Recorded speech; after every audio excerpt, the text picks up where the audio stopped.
This is the PA Startup Podcast, episode number 12.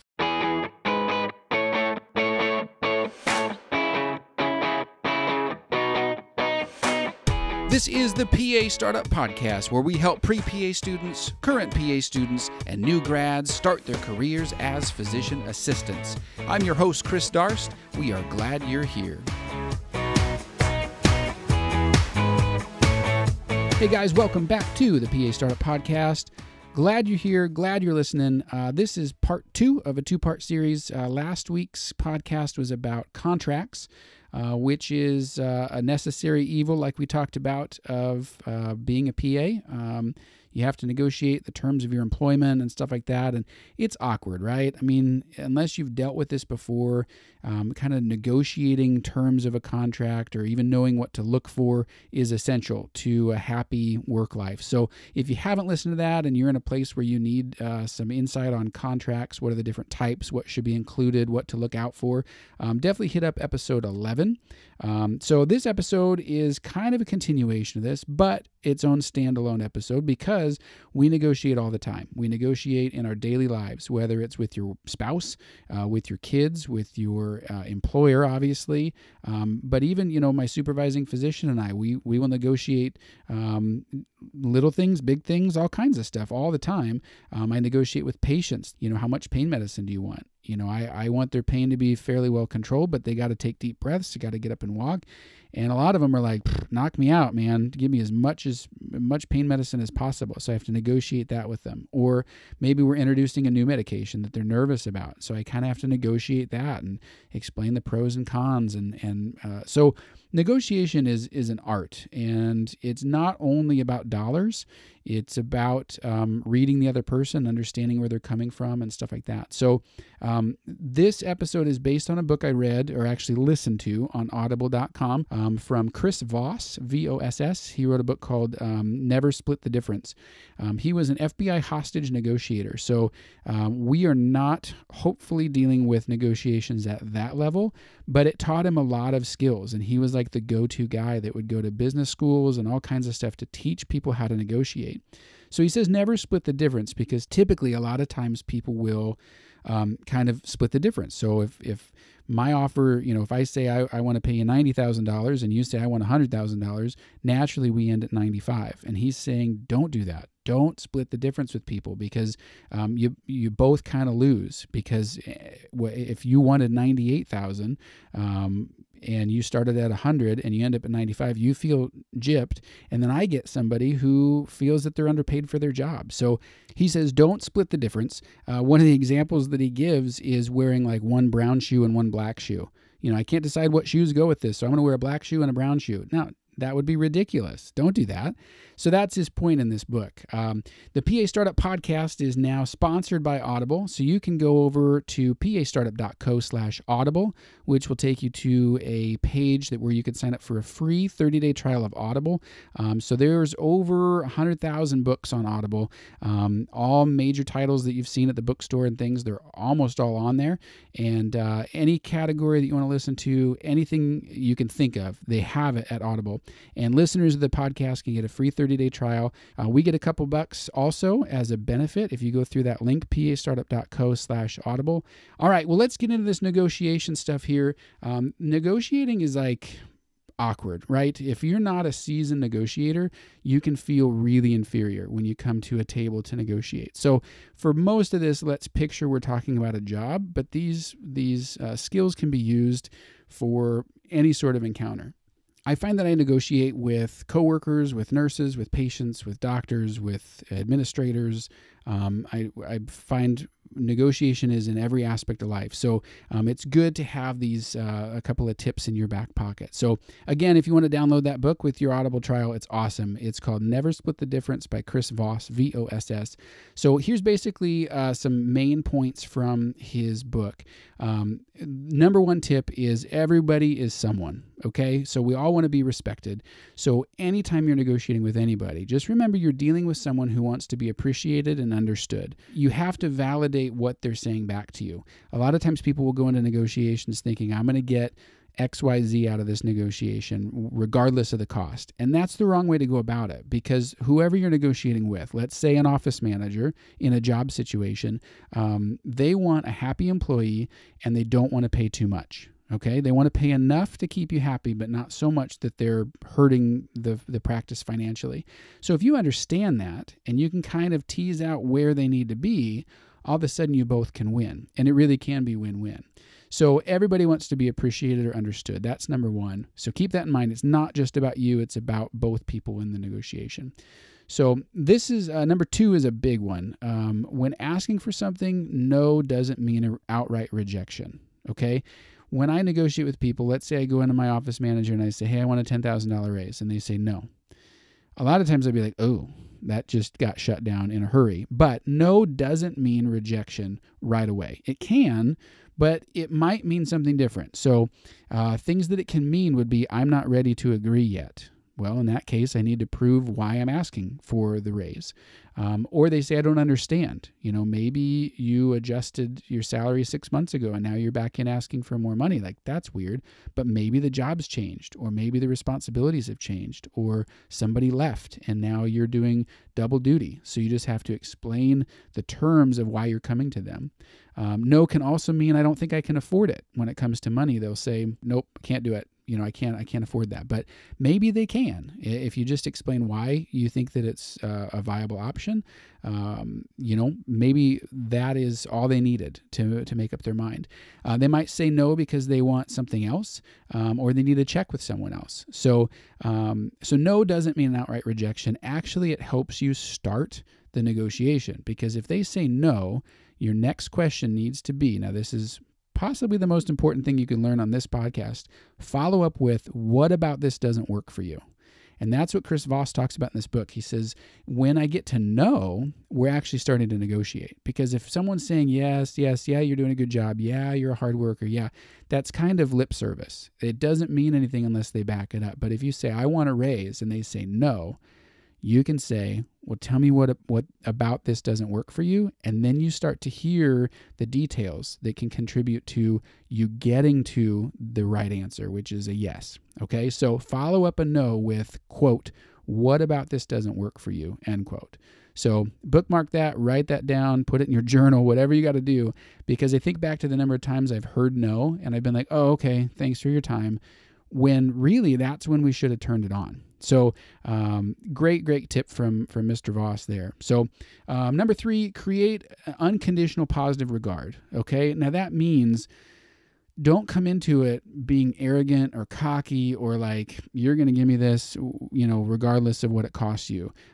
People want to be in like a constructive environment. They want to be working together as a team. And if you come in without regard for their feelings and things, and you're negative or condescending, like, you're starting behind the eight ball. Like, don't do that. So create a positive interaction with people, keep good conversations going, good relationships with people going, and respect them, respect their time. If that's not the right time, say, hey, when's a better time to grab you, or something like that. But definitely remember that people want to be in a socially constructive environment. All right. Okay, so let's move into salary, because that is where a lot of you are going to be, and that's where a lot of you are going to practice this negotiation. If you're negotiating where you're eating for dinner, the terms aren't as big, right? You go to, P.F. Chang's instead of Chili's. Good choice, by the way. The trade-off isn't that bad. If you don't get what you want, no big deal, unless you have to go to Chili's. That sucks. But when it comes to salary, like, that's your livelihood. That's what you're taking home to put food on the table, to pay off your student debt, to go on a trip, or whatever it might be. So your salary is a little bit bigger deal. So thinking of salary, if you're negotiating your salary at a job, typically the advice is to let them go first. All right. So, for example, and these are numbers out of thin air, because number one, I suck at math, and number two, I didn't look anything up. But let's say you want $100,000. Okay. They say, what do you want for your job? And you say, oh, I want $100,000. What if they were going to give you 110? What if they're going to give you 105? You just kind of shot yourself in the foot. So it's good for them to go first. It gives you an idea of where they're coming from. Now you have to be prepared for, let's say you want 100,000. Chances are they're going to come at you with 90 or 92 or something like that. So you have to brace yourself for what you're going to hear.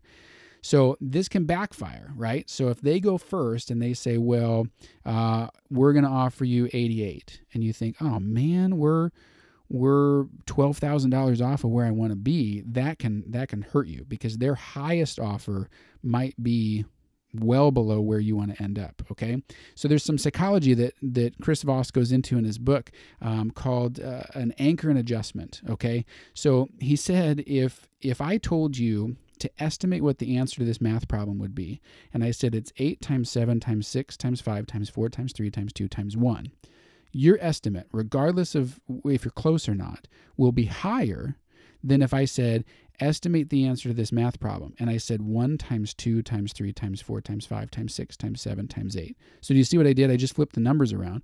The first equation started with an 8. The second equation started with a 1. And scientifically, they found that when you started with a higher number, the estimate was higher versus starting with a lower number where the estimate was lower. So what he suggests is what's called an anchor and adjustment. So you want to anchor their mind in at a higher number, okay? So they can adjust up to hopefully as high as they'll go. So if you need to establish the range early, or if they say, what do you want for salary? Give them a range and make it high. So let's say you want 100,000. You might say, well, typically people are making between 100 and 107 for this job. So immediately they hear 107 and they think, oh crap, I can't do that. But maybe their upper limit was 95, and they'll say, well, we can go up to 100 and we'll be at the bottom of his range, or we'll do 98, which is pretty stinking close. So they'll hear the higher number, which will likely influence their counteroffer. And a lot of times if they had a range, let's say theirs was 85 to 95, they'll go straight up to 95. Whereas if you had started with their lowest number, you might be at 88 or 90. So he explains it a little bit better in the book, so you might want to look at that. But have them go first, but brace yourself for kind of a lower offer, because they're going to do the same thing in reverse. They're going to give you a lower number to try to anchor you down lower than you need to be. So if you get an idea that might happen, or you're afraid that might happen, and you have to give the first number. I had one job where they would not go first. They said, what do you want to make from this job? And I said, well, what do you offer from this job? And they said, no, I want to know what you want to make from this job. And I said, well, I don't want to lead with a number. And they said, well, then we're not going to go forward with this. And I was like, jeepers creepers. So what I should have done is said, well, typically people in this job make 95 to 105. So that's kind of where we should start. And then we can at least it's out there on the table. And if they go below that, if I did it right, I anchored it a little bit higher than it needed to be. So, all right. Sorry, that got on a super duper rabbit trail there. If you kind of reach a point where you're done and you guys can't agree on something, switch to non-monetary terms. We talked about that in the contract episode. So maybe, let's say for that example, you want 100, they say 88 or they say 90, and they're not going any higher. Then switch to, okay, well, I tell you what, I'll consider that, but what about an additional half day off a week? Or what about switching my 3 CME days to 5 CME days? Or how about I come in, if I've been on the weekend, I come in at noon the Monday after, or something like that. Switch to non-monetary terms. And a lot of times you'll find that they'll be more willing to negotiate those sorts of things with you. Another thing he says is to be pleasantly persistent on non-salary terms. So what that means is, if you're persistent about a day off, okay? You go and you say, hey, I'd really like an extra day off. And they say, oh, we can't do that. We have a policy against it. You're at the max. We can't do it. Oh, but you know what? I really could use that for personal development, et cetera, et cetera. And you're persistent, but you're pleasant. A lot of times they'll look for other ways to accommodate you. So they'll say, well, we can't give you an extra day off, but we can give you that CME day, or we can add $500 to your CME budget. Or maybe they'll say, I tell you what, how about a $5,000 raise or something like that. But a lot of times if you're pleasant and you're persistent, they will say, oh, I can't do that, but here's what I can do. And they'll kind of reveal what they can offer you. Now, when you're dealing with salary terms, let's say, my thing that I go to all the time for new grads is, accept whatever salary, even if it's a little bit low. If it's a great job, accept that lower salary, but make sure that they agree to an annual review. And we talked about that in the last episode, was a review designed to sit down, talk about your strengths, weaknesses, what's working, what's not working, and ideally a one-time salary adjustment. So you new grads out there, you feel like, oh, I'm a blank slate, I don't know anything, and you got to train me and stuff like that. Well, guess what? After a year, that's no longer true. You're a full functioning member of that team, therefore you should be paid as a full functioning member of the team. So ideally, you can get this adjustment, a salary adjustment at your annual review. So, but that needs to be tied to specific terms.